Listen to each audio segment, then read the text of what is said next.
വോട്ടുകൊള്ളയുടെ കൂടുതൽ വിവരങ്ങൾ ഉടൻ പുറത്തുവിടുമെന്ന് ലോക്സഭാ പ്രതിപക്ഷ നേതാവ് രാഹുൽ ഗാന്ധി. ബിജെപിയും RSSും വോട്ട് മോഷ്ടിച്ചാണ് വിജയിച്ചതെന്നും രാഹുൽ ഗാന്ധി ആരോപിച്ചു. രാഹുൽ ഗാന്ധിയുടെ വോട്ട് അധികാർ യാത്ര ബീഹാറിൽ പര്യടനം തുടരുകയാണ്.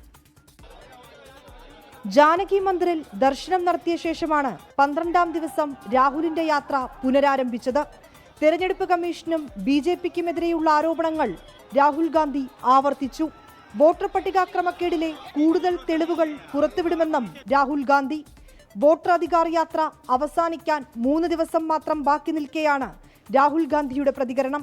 और बीजेपी और इलेक्शन कमीशन को बिहार में एक वोट चोरी नहीं करने देगी.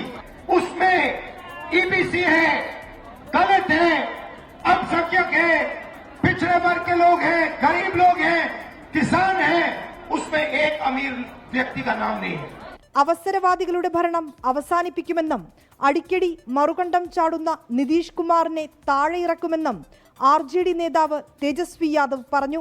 കർണാടക മുഖ്യമന്ത്രി സിദ്ധരാമയ്യ നാളെ രാഹുൽ ഗാന്ധി നേതൃത്വം നൽകുന്ന വോട്ടർ അധികാർ യാത്രയിൽ പങ്കെടുക്കും. അഖിലേഷ് യാദവ്, ഹേമന്ത് സോറൻ, സുഖ്ബീന്ദർ സുഖു തുടങ്ങിയവരും വരും ദിവസങ്ങളിൽ യാത്രയുടെ ഭാഗമാകും. 24 ഡൽഹി. ലോകത്തെവിടെയായാലും ഏത് സമയത്തും 24 വാർത്തകളും ഓഗ്മെന്റഡ് റിയാലിറ്റി പാക്കേജുകളും എക്സ്പ്ലെയിനറുകളും വിശദമായി കാണാൻ ഞങ്ങളുടെ YouTube ചാനൽ നിങ്ങൾക്ക് സബ്സ്ക്രൈബ് ചെയ്യാം.